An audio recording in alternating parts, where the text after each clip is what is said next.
kita punya topik selepas ini adalah PT-PTN. Kan? PT-PTN yang kalau saya dimaklumkan akan bersama saya adalah Puan Zaharatun Nora binti Haji Mat Jamil, pengurus kanan cawangan pejabat PT-PTN Batu Pahat. Dia ni adalah mungkin selalu berhubung dengan Puan Suhaila lah sebenarnya ni kan. Jadi banyak info yang kita akan terima khasnya daripada segi penajaan, bagaimana nak jadi banyak benda yang akan dijawab lah. Sebab kadang-kadang siapa yang boleh jadi beasiswa, siapa yang kena bayar tu macam mana. Sebab sekarang ni kadang-kadang student ni masa dia belajar, dia harapkan PT-PTN.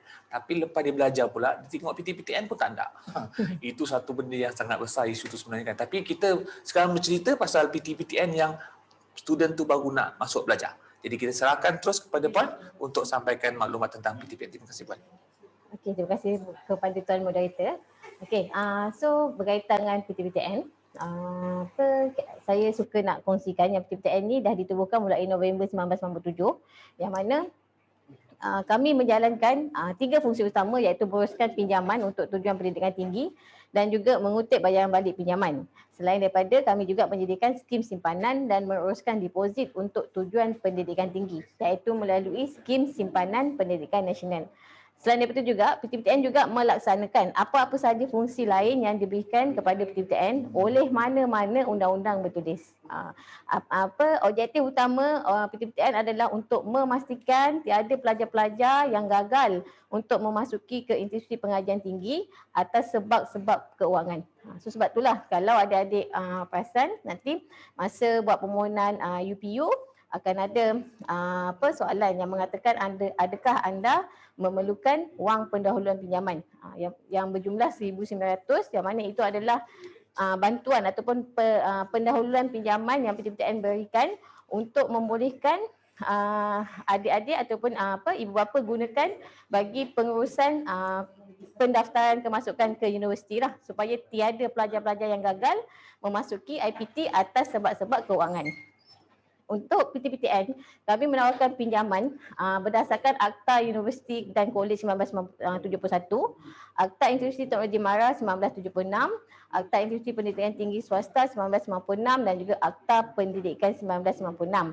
Yang mana penawaran pinjaman PT-PTN ini meliputi kepada pelajar yang memasuki universiti awam, politeknik, kolej komuniti dan juga institut pengajian tinggi swasta. Kecuali untuk IPTS, Institut Pengajian Tinggi Swasta, kadar pinjaman hanya diberikan untuk pelajar yang mengikuti pengajian peringkat diploma dan ijazah pertama sahaja. Manakala untuk universiti awam, politeknik dan kolej komuniti, tawaran pinjaman PT-PTN diberikan daripada peringkat diploma sehinggalah peringkat doktor falsafah, termasuklah juga bagi kursus-kursus profesional. Sama ada anda mengikuti pengajian secara separuh masa ataupun sepenuh masa. So mana-mana universiti ataupun kolej yang telah berdaftar boleh mendapatkan tajaan PT-PTN. Hai semua, tahu tak cara nak buat permohonan pinjaman PT-PTN? Mudah je. Permohonan boleh dibuat melalui portal rasmi PT-PTN. Untuk semakkan jadual permohonan pinjaman bagi IPTA dan IPTS, anda boleh merujuk jadual permohonan pinjaman di www.ptptn.gov.my. Syarat-syarat untuk memohon pinjaman PT-PTN mudah sangat. Warga negara Malaysia, berumur tidak melebihi 45 tahun pada tarikh memohon. Pastikan anda mendapat tawaran ke IPTA atau IPTS dan Politeknik dengan syarat kelayakan masuk yang ditetapkan oleh Kementerian Pendidikan Malaysia dan Agensi Kelayakan Malaysia MQA. Kursus yang diikuti di IPTA atau IPTS dan juga Politeknik mestilah yang mendapat kelulusan daripada Kementerian Pendidikan Malaysia dan yang berdaftar dengan PT-PTN tahu. Bagi pelajar-pelajar IPTS, kursus yang diikuti mestilah mendapat sijil perakuan akreditasi daripada Agensi Kelayakan Malaysia MQA dan masih dalam tempoh sah laku semasa tarikh memohon. Bagi pelajar yang mempunyai kelayakan berbeza, pengesahan perlu diperolehi daripada jabatan atau agensi yang berkenaan dan pastikan bagi tempoh pengajian hendaklah tidak kurang dari 1 tahun dan tiada penaja lain. Akhir sekali, pastikan anda ada akaun SSPN tahu. Okey, itu tadi paparan video yang menerangkan berkaitan syarat-syarat untuk nak mohon pinjaman PTPTN. Yang mana untuk nak dapatkan pinjaman PTPTN, umur pemohon mestilah tidak melebihi 45 tahun ketika permohonan dilakukan dan anda telah menerima tawaran kemasukan ke IPTA ataupun IPTS atau Politeknik dan memenuhi syarat kelayakan yang telah ditetapkan oleh Kementerian Pengajian Tinggi dan juga Agensi Kelayakan Malaysia iaitu MQA. Manakala untuk pelajar-pelajar IPTA, IPTS dan Politeknik, kursus yang diikuti mestilah mendapat kelulusan pendaftaran daripada Jabatan Pengurusan IPT, Jabatan Pengurusan Politeknik dan Kolej Komuniti untuk Kementerian Pengajian Tinggi. So yang ni semasa anda nak buat permohonan pinjaman PTPTN, boleh buat semakan terlebih dahulu di laman web PTPTN www.ptptn.gov.my sama ada kursus yang anda dapat tawaran tu ada tak dapat tajaan PTPTN. So kebanyakan kursus memang di bawah tajaan PTPTN lah, sama ada di IPTA, IPTS ataupun Politeknik. Dan yang paling pentingnya, kursus yang diikuti mestilah mendapat sijil pengakuan akreditasi daripada Agensi Kelayakan Malaysia dan belum tamat tempoh sah laku semasa permohonan dikemukakan. So untuk kursus MQA ni, sijil kelayakan daripada MQA ni, biasanya sebelum pendaftaran kursus tu didaftarkan di PTPTN, pihak kolej memang dah memastikanlah semua kriteria ini telah dipenuhi. Barulah PTPTN bersetuju untuk menaja program-program yang terlibat sama ada di IPTA, IPTS ataupun Politeknik. Dan semasa nak mohon pinjaman PTPTN, pihak PTPTN tidak menetapkan apa-apa syarat yang mengatakan anda perlu membuat permohonan pada semester pertama saja. So permohonan pinjaman PTPTN boleh dilakukan pada bila-bila masa. Yang penting semasa anda membuat permohonan pinjaman PTPTN, baki tempoh pengajian mestilah ada lagi berbaki 1 tahun pengajian. So sama ada anda nak buat permohonan pada semester kedua, ketiga, kelima, tak ada masalah. Yang penting baki tempoh pengajian mesti ada berbaki 1 tahun lagi. Dan juga permohonan mestilah tidak mempunyai sebarang penaja daripada agensi lain lah, sama ada JPA, YPJ dan sebagainya. Dan pelajar perlu mempunyai akaun SSPN sebelum membuat permohonan. So untuk akaun SSPN ni mungkin anda perlu membuat semakan terlebih dahulu dengan ibu bapa sama ada telah ada ataupun tidak akaun SSPN. Pasal kebanyakan ibu bapa telah membuka akaun SSPNI ataupun akaun SSPNI Plus untuk anak-anak lebih awal lagi. So buat semakan terlebih dahulu dengan ibu bapa sama ada ibu bapa telah membuka ataupun belum akaun SSPNI atau akaun SSPNI Plus untuk anda. Pasal untuk akaun SSPN ni kita ada 2 jenis iaitu SSPNI dan juga SSPNI Plus. Cuma anda kata anda masih belum mempunyai akaun SSPN lagi, boleh datang ke mana-mana pejabat PTPTN terhampir untuk buat pembukaan akaun dan juga boleh juga pembukaan akaun boleh dilakukan melalui online di laman web PTPTN. Kaedah bagi permohonan pinjaman PTPTN ni dilakukan secara online 100%.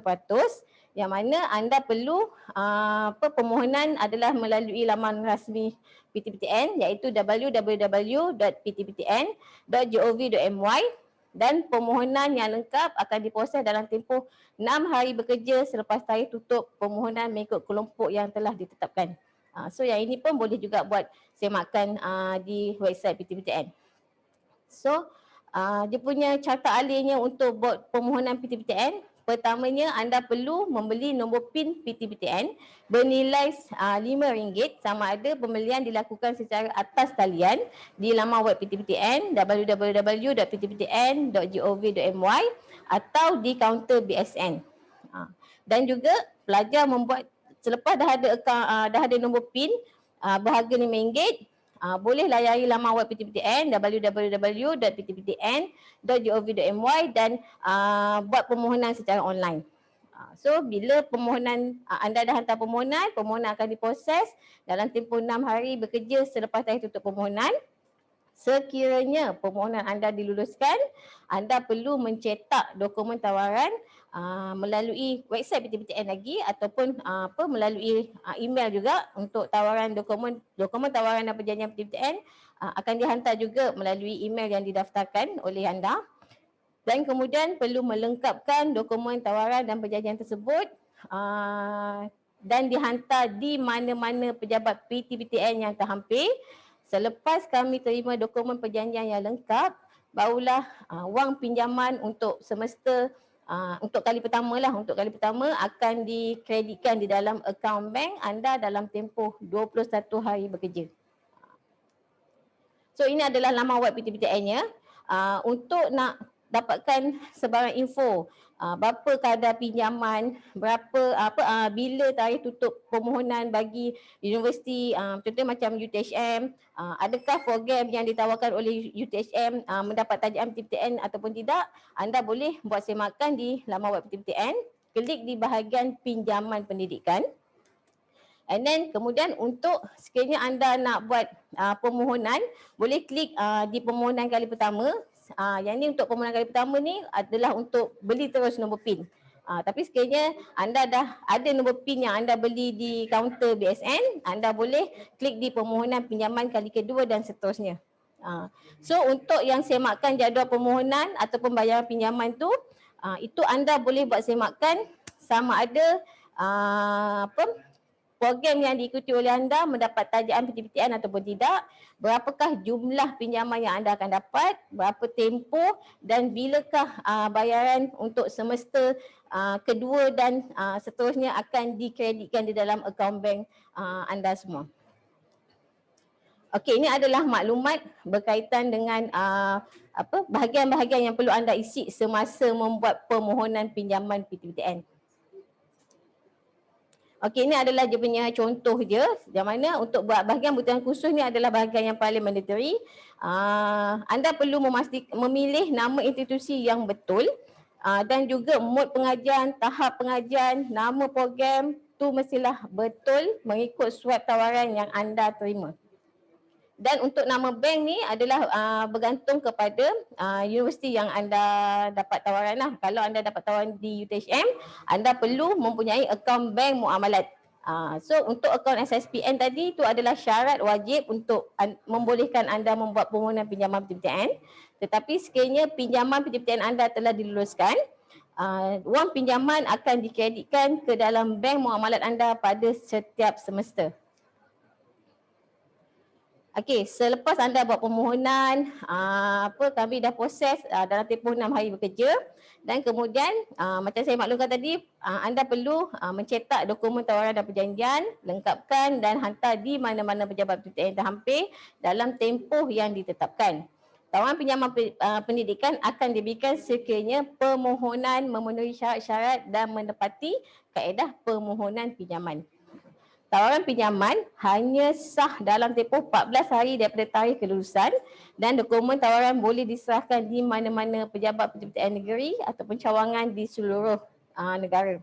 Dan kelulusan tempoh pinjaman ditentukan mengikut semester semasa. Seperti yang saya dah maklumkan tadi, untuk nak mohon pinjaman PTPTN, tak kisah anda nak mohon pada semester bila pun, yang penting baki tempoh pengajian mestilah masih lagi berbaki 1 tahun.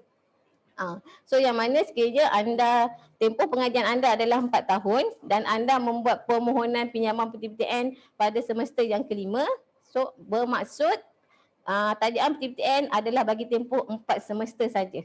So untuk tajaan PTPTN kami akan bagi daripada semester semasa hinggalah anda tamat pengajian. Untuk semester backdated yang itu kami tidak akan tawarkan pinjaman lah. Dan tawaran pinjaman akan dibatalkan atau ditarik semula sekiranya pihak PTPTN mendapati terdapat kesilapan tawaran ataupun berlaku pemalsuan maklumat.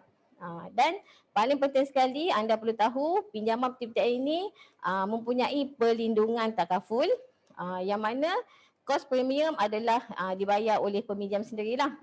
Dan kelebihan perlindungan takaful ni adalah sekiranya berlaku kematian ataupun keilatan kekal dan sebagainya kepada peminjam, waris tidak perlu membuat bayaran balik, hanya perlu hadir ke pejabat PTPTN. Contohnya peminjam dah meninggal dunia, waris perlu hadir ke pejabat PTPTN, berikan dokumen-dokumen yang lengkap dan baki pinjaman yang ada tu akan dibayar oleh pihak takafulah, ada sekali perlindungan takaful. So waris tak perlu terbeban dengan hutang daripada pinjaman yang dilakukan oleh pelajar. Okey, untuk jumlah pinjaman yang akan diterima kepada pelajar-pelajar, untuk PTPTN kami ada 3 kategori tawaran pinjaman, iaitu jumlah kadar pinjaman maksimum akan diberikan sekiranya pelajar ataupun penjaga disenaraikan sebagai penerima bantuan sara hidup. Asalkan pelajar ataupun ibu bapa mendapat bantuan sara hidup akan mendapat kadar pinjaman maksimum. So sekiranya keluarga ataupun ibu bapa, pelajar tidak mendapat bantuan sara hidup dan pendapatan adalah di bawah RM8,000 sebulan, anda hanya akan ditawarkan kadar pinjaman atas 75% sahaja. Tetapi untuk mana-mana pelajar, ibu bapa yang berpendapatan RM8,000 dan ke atas dan tidak menerima sebarang bantuan sara hidup, hanya layak untuk mendapat kadar pinjaman sebanyak 50% sahaja. Okey, untuk pembayaran kali pertama akan dilakukan setelah pihak PTPTN terima dokumen yang lengkap daripada pelajar, dan kemudian untuk semester berikutnya pembayaran akan dilakukan berdasarkan pengesahan status daripada pihak universiti. So yang ini adalah bergantung sama ada pelajar masih aktif dan meneruskan pengajian pada peringkat jurusan dan IPT yang telah diluluskan seperti di surat tawaran dan perjanjian pinjaman PTPTN, dan juga pelajar memperolehi keputusan peperiksaan GPA 2.0 dan ke atas bagi semester sebelumnya. So asalkan anda memenuhi 2 kriteria ini, tiada masalah untuk PTPTN membuat pembayaran untuk semester yang kedua, ketiga dan seterusnya. Tetapi pinjaman akan digantung, maksudnya ini adalah digantung sementara sekiranya pelajar memperolehi keputusan PNG kurang daripada 2.0. So jadi kalau anda kata pada semester pertama keputusan GPA adalah 1.99. So bayaran pinjaman PTPTN untuk semester kedua kita akan tahan, dan untuk semester ketiga adalah berdasarkan keputusan anda pada semester kedua. Dan kemudian sekiranya anda menangguhkan pengajian ataupun digantung pengajian oleh IPT. So 3 keadaan ini akan digantung pinjamannya dalam tempoh yang tertentulah. Tetapi untuk penamatan pinjaman akan dilakukan, iaitu pinjaman ini akan diberhentikan terus atas sebab-sebab sekiranya pelajar gagal, berhenti, menukar kursus ataupun mengulang semester ataupun membatalkan pinjaman, memasukkan maklumat semasa permohonan online dan juga peminjam diisytiharkan muftis. So 3 keadaan ini yang akan menyebabkan pinjaman PTPTN anda akan diberhentikan terus. Anda tak akan dapat lagi bayaran pinjaman PTPTN untuk semester berikutnya.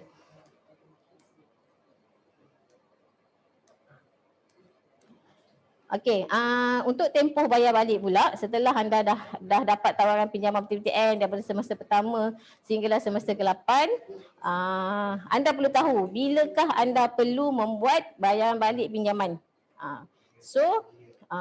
Untuk bayaran balik pinjaman perlu dilakukan selepas 12 bulan tamat pengajian tanpa perlu menunggu notis bayaran balik daripada PTPTN.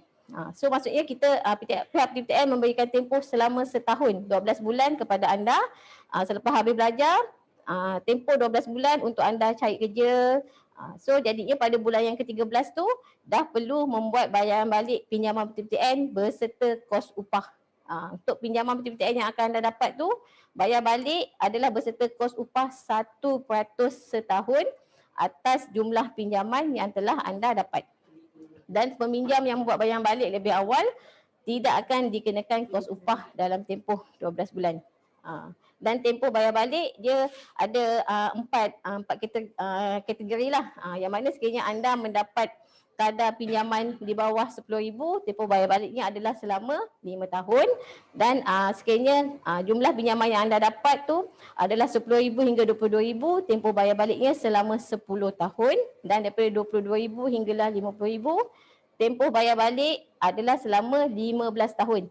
Dan sekiranya anda dapat pinjaman RM50,000 ke atas, maksudnya kadar pinjaman ni adalah jumlah yang anda dapat daripada diploma sampailah anda kata anda membuat pinjaman PTPTN daripada diploma sampailah doktor falsafah. So itulah jumlah pinjaman yang kita akan tentukan lah. Sekiranya dapat pinjaman lebih daripada RM20,000, tempoh bayar baliknya adalah 20 tahun. So anda kena bersiap sedialah untuk nak mulakan segera pembayaran balik pinjaman PTPTN. Pasalnya untuk pinjaman PTPTN ni dia adalah tawaran pinjaman pendidikan. Jadi bila pinjam anda kena bersedia untuk pulangkan, membuat bayaran balik pinjaman tersebut. Tetapi sekiranya anda membuat pinjaman bagi peringkat ijazah pertama dan bergraduat dengan kelas pertama, anda boleh buat permohonan pengecualian bayaran balik. So yang ini hanya untuk peringkat ijazah pertama dan bergraduat dengan kelas pertama saja. Dan insya-Allah PTPTN akan luluskan sekiranya anda memenuhi kriteria-kriteria yang telah ditetapkan. Dan yang paling pentingnya untuk pengecualian bayar balik ni adalah bagi mana-mana pelajar yang ibu bapanya adalah di dalam kategori M14 dan juga B14 saja. Tapi permohonan perlu dilakukan oleh pelajar lah. Dia tak automatik akan dikecualikan untuk bayaran tu. Anda perlu membuat permohonan dan PTPTN akan buat semakan lebih lanjut sebelum kami memberikan kelulusan bagi pengecualian bayar balik. So yang untuk pengecualian bayar balik ni, pinjaman yang anda dapat tu akan dikonvertkan kepada beasiswa lah. So anda tak perlu buat sebarang bayaran balik. Sekiranya anda membuat pinjaman bagi peringkat ijazah pertama dan bergraduat dengan kelas pertama. So itu sahaja perkongsian daripada PTPTN. Anda boleh datang ke mana-mana pejabat PTPTN. Kalau di Negeri Johor ni kita ada 6 cawangan, boleh hadir di mana-mana saja untuk dapatkan maklumat yang lebih lanjut, ataupun boleh juga layari laman web PTPTN di www.ptptn.gov.my.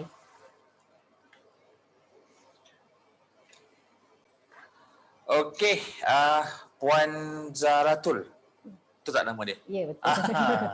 Jadi terima kasih Puan Zahratul, kita tengok hantar soalan. Ini rasa tadi soalan saya tak tahu nak jawab. Adakah PTPTN boleh jawab soalan ni? Sebab dia kos tinggi ni. Tapi sebenarnya punya tajaan sama jumlahnya kan Puan? So untuk kami PTPTN sama, kalau peringkat diploma, dia punya kos dia sama saja. Dia punya amount pinjaman yang akan anda dapat tu sama saja. Bezanya adalah sama ada anda dapat kadar pinjaman kadar maksimum, kadar 75% ataupun kadar 50% sahaja. Okey. Jadi ada soalan kalau kepada adik-adik dan juga pada peserta sidang ni, kalau ada soalan kita boleh utarakan sini sebab kadang-kadang kita nak kena tahu soalan tu sebab kita nak tahu apakah punca, apakah masalah yang timbul. Sebab setakat ni kalau yang kita nampak bayaran tu kita tak tahu jumlah dia berapa. Itu tadi Puan dah terangkan sebenarnya. Mungkin ada buat penjelasan. Kalau ada kita minta kepada para peserta sekalian. Kita tunggu Puan ni kalau ada apa-apa. Takut kadang-kadang diorang ni tak perasan ni. Okey, kalau tak ada, kita tunggu lagi. Kalau tak ada juga, kita ucapkan ribuan terima kasih sekali lagi kepada Puan Zahratul daripada PTPTN Utupat, ya Puan.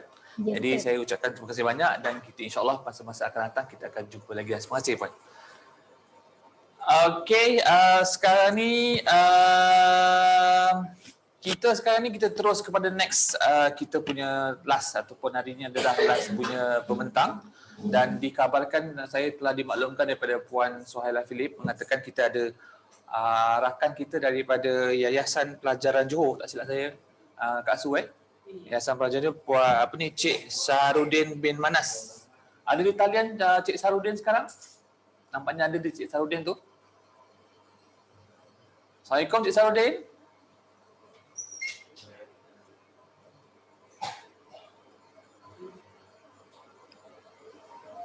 Ya, Cik Saharudin, apa khabar Cik Saharudin? Cik Saharudin, apa khabar? Sihat ya? Saya tak dengar sangat ni, tapi saya tengah betulkan dulu laptop. So, di Johor Bahru ya sekarang? Tuan, boleh tak kita bagi masa saya lagi 5 minit ataupun 2 minit lagi? Saya tak berapa dengar sangat apa yang daripada pihak sana. Okey. Maksud dia sekarang ni ada masalah di sana sekejap. Kita dia bagi masa 5 minit lah untuk kita ni sekarang ni sebenarnya pun. Jadi sementara kita menunggu respon daripada pihak Yayasan Pelajaran Johor, saya kongsikan bersama anda pada hari ini tentang program yang akan berlangsung pada esok hari. Esok hari sebenarnya bukan saya tapi rakan saya, Cik siapa saya lupalah, Cik Zahir tak silap saya, akan menggantikan saya dengan beberapa program khas untuk UTHM Edufair ni, iaitu bermula masa yang sama juga. Ada esok pagi akan bermula daripada talent group, career roadmap, industry ready graduate. Lepas tu bersama sesi perkongsian Edufair yang ke-7 iaitu pasal Siswaza daripada Pusat Pengajian Siswaza yang akan bercerita mengenai pengenalan program akademik, beasiswa dan juga scholarship semua. Dan seterusnya mungkin esok juga pada pukul 11.20 daripada Pusat Kecemerlangan khasnya Institut Kejuruteraan Integrasi ITE, dan akan memberikan pengenalan tentang Pusat Kecemerlangan dan juga makmal pendidikan di bawah I2E. Lepas tu rehat 1 hingga ke-2, dan lepas tu pukul 2.30 adalah dialog bersama Yayasan Bank Rakyat dan juga Yayasan Pelajaran Johor lah. Kembali sekali mungkin akan ada esok sekali lagi, dan lepas tu di last sekali waktu petang esok adalah penyelidikan berterusan dan separuh masa Apple dan juga CEC tentang program penterdakan pembangunan profesional dan juga peningkatan kerjaya, pengajian separuh masa di kalangan sekerja dan dewasa dan juga lain-lain lah. Dan hasil sekali adalah pengumuman pemenang pertandingan yang diadakan pada Edufair kali ini. Dan sekali ini kita masih menunggu lagi syarat daripada Cik Syahrudin. Cik Syahrudin Manas, pengurus bantuan pendidikan Yayasan Pelajaran Johor. Kalau ada bersedia kita akan serahkan kepada beliau. Kita menunggu sebentar signal daripada mereka di Johor Bahru. Dan ini adalah hubungan telah disampaikan daripada Puan Suhaila Philip, telah beritahu kat dia. Dia telah inform mengatakan hari ini kita akan ada perkongsian bersama berkaitan tentang pembiayaan daripada Yayasan Pelajaran Johor. Dan untuk makluman, hari ini merupakan hari pertama kita berlangsung program ni lah 28 dan 29 Mac 2021. Dan hari ini audiens ataupun peserta kebanyakan daripada lepasan SPM, lepas STPM dan juga lepasan Politeknik. Dan untuk esok adalah ni adalah daripada universiti ataupun yang akan ambil master ke PhD esok. Ini adalah dia punya skop adalah berbeza. Kita masih menunggu syarat. Kalau ada kita minta dia, mungkin kita bagi masa sedikit.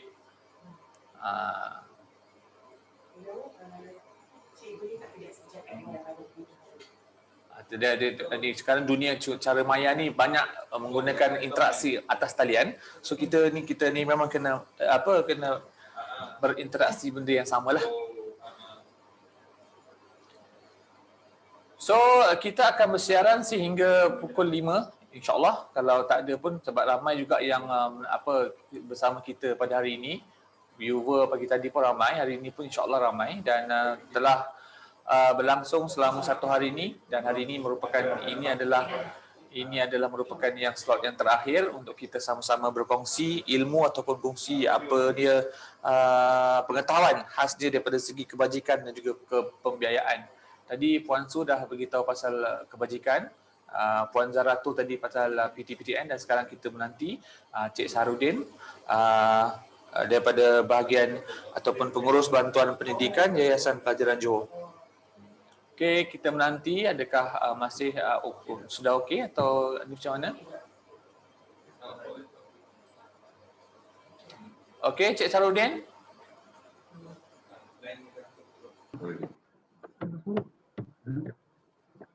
Masih menunggu lagi.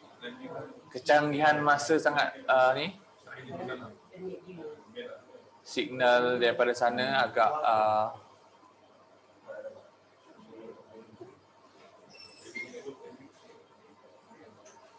dan kita harap bersabar ya adik-adik semua, kita tinggal 1 slot lagi.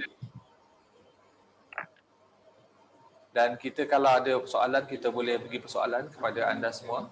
Dan boleh letakkan di chat room. Ya, sudah ada. Ya, Cik Syahrudin apa khabar? Baik. Saya menyampaikan salam kepada Puan Suhaila. Dia kata Cik Syahrudin akan menerangkan tentang pembiayaan yang akan daripada Yayasan Pelajaran Johor ya? Ya, betul. Okey, Tuan, kita teruslah. Macam ni kita tak nak ambil masa yang panjang. So kita teruskan Tuan Syahrudin daripada Yayasan Pelajaran Johor pengurus bantuan pendidikan. Ya, betul. Dipersilakan Tuan, dipersilakan. Betul. Okey, Assalamualaikum warahmatullahi wabarakatuh. Minta maaf ada terdapat sedikit technical ya. Namun begitu, insyaAllah saya cuba sampaikan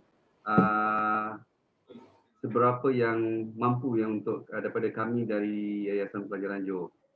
Baik, untuk peluang pembiayaan pendidikan oleh Yayasan Pelajaran Johor. Sebelum tu saya kenalkan sekali lagi, nama saya Syarudin bin Manas, pengurus bantuan pendidikan. InsyaAllah. Baik, kita terdapat 5 skim bantuan yang kami utamakan. Ini khusus untuk mahasiswa anak Johor. Di mana yang pertamanya berkenaan dengan pinjaman pelajaran dalam dan luar negara. Kemudian yang keduanya kita ada skim bantuan pendaftaran. Dan ketiga kita ada beasiswa Sultan Ibrahim. Dan yang keempat kita ada beasiswa atlet sukan Johor. Dan yang terakhir kita ada tabung latihan kemahiran Johor. Baik. Untuk pengetahuan sidang yang ada pada hari ini berkenaan dengan pinjaman pelajaran dalam negara.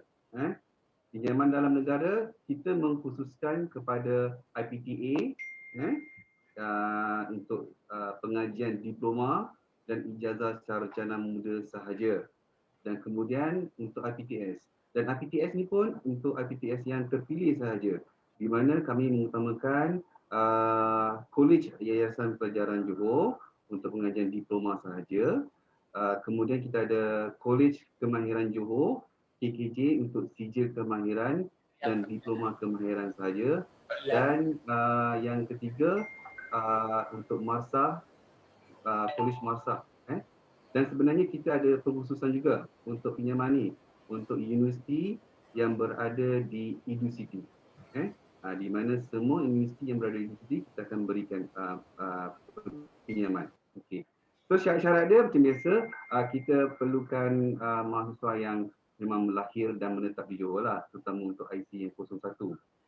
Yang penting dapat tawaran daripada IPTA yang saya sebutkan tadi, dan IPTS tu, kalau IPTS dia perlu adakan MQA dan tempoh sah laku semasa penggunaan dikemukakan. Jadi macam kepada mereka yang macam dah belajar dan memerlukan permohonan, yang penting mesti permohonan tu hendaklah tidak kurang dari 1 tahun sebelum dia tamat. Baik. Dan yang paling penting untuk permohonan pinjaman YPJ ni, yang penting mereka tiada penajaan lain. Maknanya tak ada penajaan daripada PTPTN ke, MARA ke, itu sepertinya itu. Dan seterusnya dia sepenuh masa. Dan pendapatan ibu dan bapa tidak melebihi 8,000 sebulan. Dan keutamaan itu kita memang memberikan kepada yang berpendapatan dengan per kapita, iaitu jumlah pendapatan isi rumah tu yang paling minima. So, jadi kelulusan tu kita bergantung kepada keadaan semasa. Okey. Seterusnya, bagi pinjaman luar negara, buat masa ini kita menaja pengajian seperti di Mesir, Jordan dan Indonesia. Ini khusus untuk subjek-subjek yang kritikal. Jadi sama juga yang penting warga Johor tidak melebihi 35 tahun pada tarikh permohonan dan tidak sama juga tidak menerima bantuan daripada mana-mana agensi, dan permohonan ini mestilah mereka yang berada pada tahun yang kedua. Di mana tahun kedua ni mereka perlu belajar 2 tahun dan selepas tahun mereka akan dapatkan keputusan dan baru mereka boleh buat permohonan. Faham jadi dan untuk pinjaman luar negara ni pemohon mesti gaji ibu dan bapa mestilah tidak melebihi daripada 5,000 sebulan. dan tanggungan lebih daripada 3 orang. Okey. Seterusnya untuk skim bantuan pendaftaran. Okey.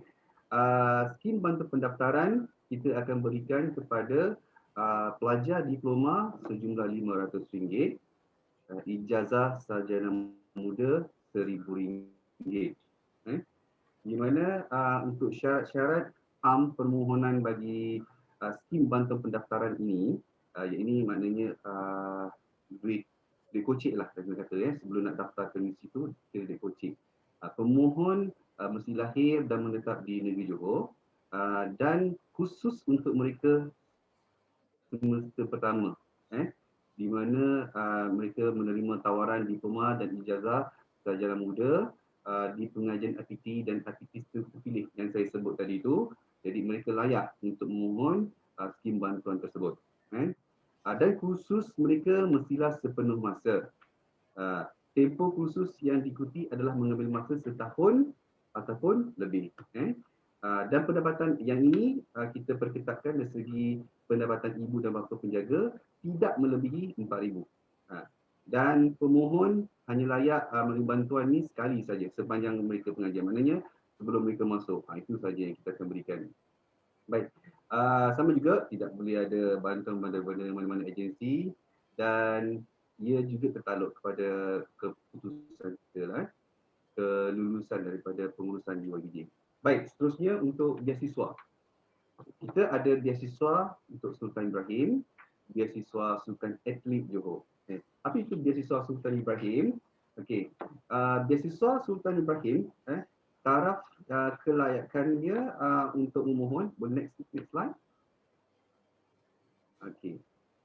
Apa itu beasiswa Sultan Ibrahim? Okey, taraf yang layak untuk memohon iaitu untuk ijazah sarjana, ini master ataupun doktor falsafah.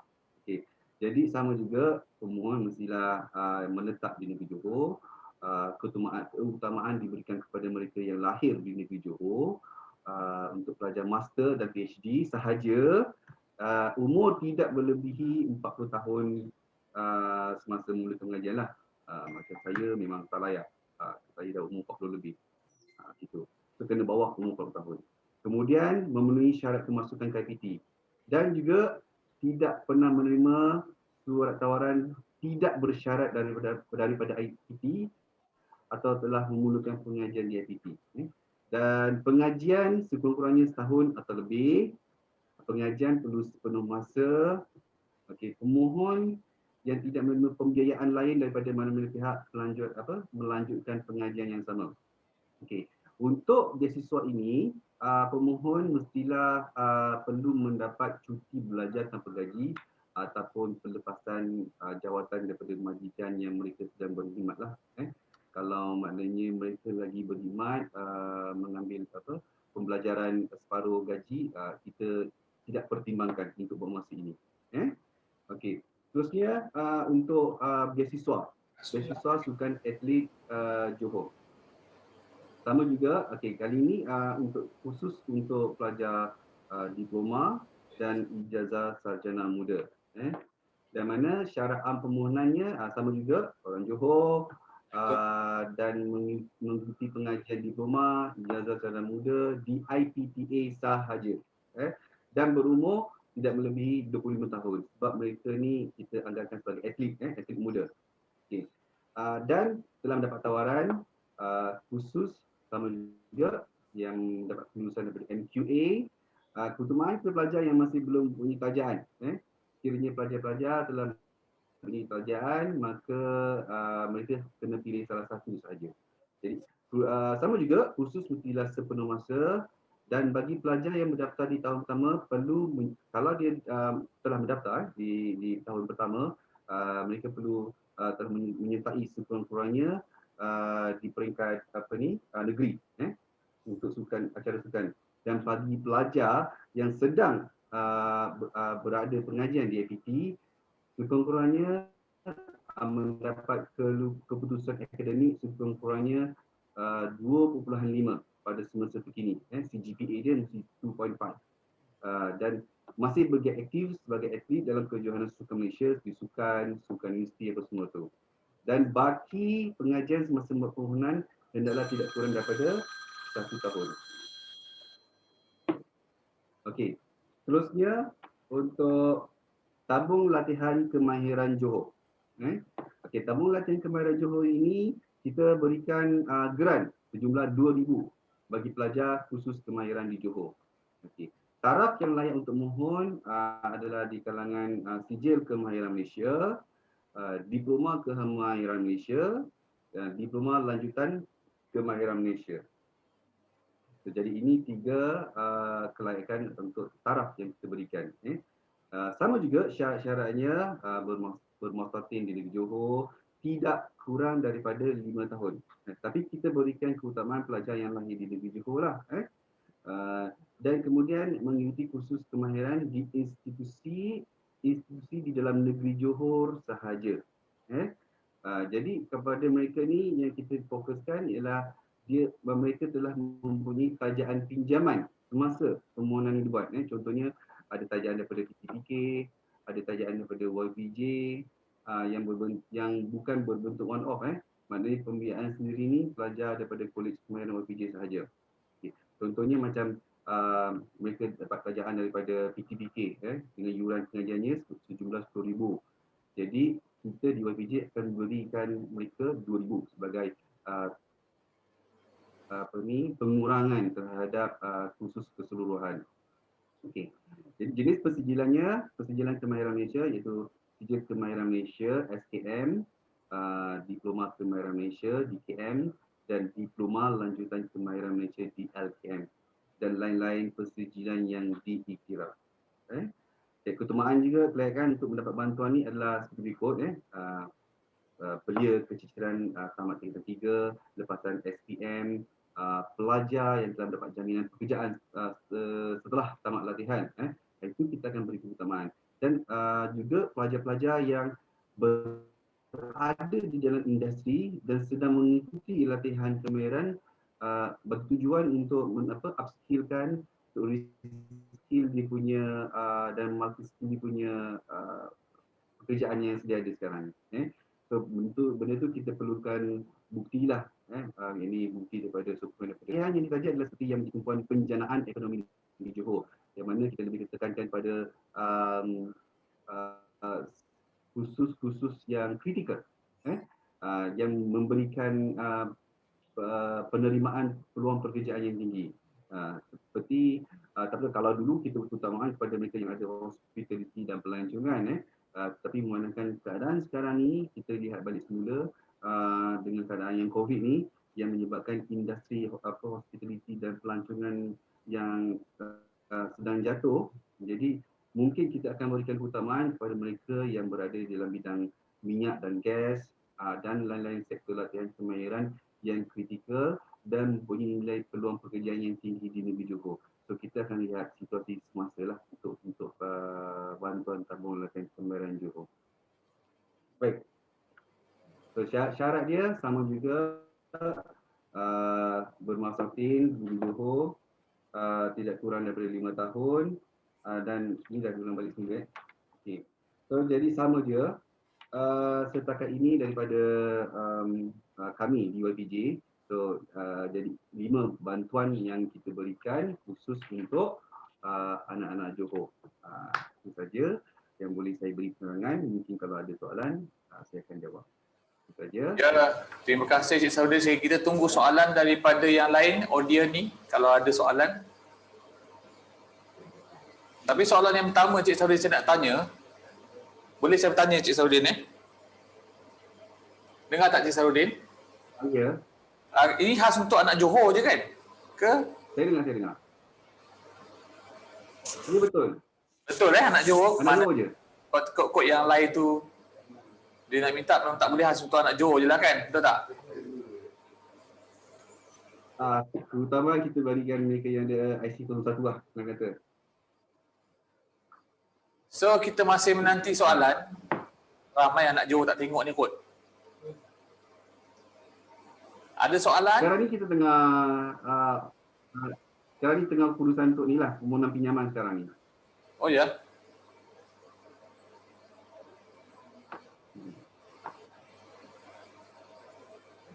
Kalau ada adik-adik yang masih dalam Zoom ni, kalau ada soalan boleh ajukan sekali lah. Sebab kita bersama dengan Cik Sarudin Manas daripada Yayasan Pelajaran Johor. Kalau ada soalan, kita boleh dengarkan.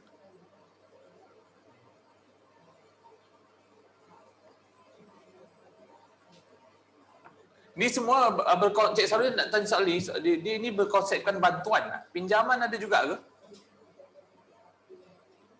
Pinjaman tadi tu, pinjaman untuk mahasiswa tadi, yang perkara pertama tadi tu pinjaman pelajaran dalam dan luar negara. Yang itu je lah ya, yang tu. So pinjaman ni, ya. Yang lain tu macam beasiswa lah, macam sukan dengan yayasan Sultan Ibrahim tu beasiswa lah umpama dia, betul? Okey. Jadi kita ada pertama kita ada pinjaman. Pinjaman pelajaran dalam dan luar negara. Yang tadi jadi pinjaman dalam dan luar negara ni kita boleh convert kepada beasiswa. Okey. Sama macam itulah. Ni ada satu soalan ni, adakah pinjaman ini hanya untuk B40 saja ataupun terbuka? Ada satu soalan tu. Kita memang terbuka. Untuk pinjaman pelajaran ini memang kita terbuka, tetapi kita berikan keutamaan kepada B40 lah, dengan jumlah per kapita yang sangat rendah lah. Itu kita akan lihat kat situ juga, keutamaan. Ni satu lagi soalan yang saya dapat daripada rakan saya sendiri. Dalam musim-musim COVID sekarang ni, ada tak bantuan atau pinjaman yang ditawarkan oleh pihak yayasan? Kadang-kadang kita ada buat bantuan kepada mahasiswa, yang mana tahun lepas kita ada berikan bantuan kepada mahasiswa yang terkandas di universiti. Kalau mungkin tuan boleh tahu, kita ada salurkan bantuan kepada mahasiswa yang terkandas, yang pada ketika itu mereka terkandas di universiti dan nak balik tak ada cara. So, kita permudahkan mereka dengan menguruskan bas dan ruang taku kita berada di sana pada yang tahun lepas. Ya. Ada, kita tunggu juga soalan kalau diajarkan sekali lagi, sebab kita mungkin saya takut di ujung-ujung ni mungkin mereka ada yang dah keluar, ada yang putus idea macam-macam kan. Tiba-tiba keluar orang yang sama ni, boleh beritahu link ataupun laman web yang boleh dicapai untuk permohonan ni? Ya. Boleh beritahu link ataupun laman web? Layari portal YPJ. Portal Yayasan Pelajaran Johor. Kat portal Yayasan. Jangan silap pula. Ya, Yayasan Pelajaran Johor ni kita ada anak syarikat Kumpulan Pendidikan YPJ dengan YPJ Holding. Kalau kita punya memang portal Yayasan Pelajaran Johor. Yayasan YPJ. Okey. Okey, kita tanya soalan lagi sebab kita pun dah menghampiri waktu yang tamat ni. Dan kalau kita tak ada, saya ucapkan ribuan terima kasih lah kepada Cik Sarudin bin Manas, pengurus bantuan pendidikan Yayasan Pelajaran Johor. InsyaAllah kita akan datang, kita akan cuba bekerjasama lagi, Cik Sarudin. InsyaAllah boleh ya. Terima kasih banyak-banyak kerana info. Walaupun sekejap tadi banyak info yang kita terima, kita tak tahu banyak benda daripada yayasan sebenarnya ni. Ya? Betul. Okey, kita jumpa lagi masa akan datang. Ada lagi yang kita terangkan. Okey, Assalamualaikum. Assalamualaikum.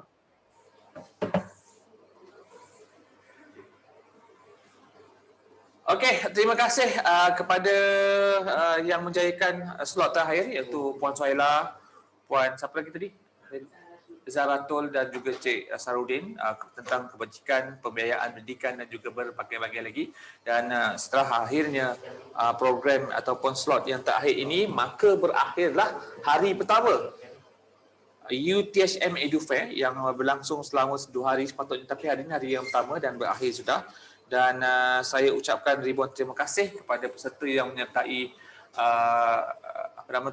sidang video ini secara virtual jarang berlaku sebenarnya pun. Dan kita kalau UTSN ni mungkin untuk UTSFD adalah first time, dan kalau dalam masa hari pertama ni ada masalah ke, ada kesilapan ke, saya mohon ampun bagi pihak jawatankuasa program, dan insya-Allah kita besok akan bersama lagi bersama dengan rakan saya Cik Zahir dalam hari kedua UTSM Edu Fair ni.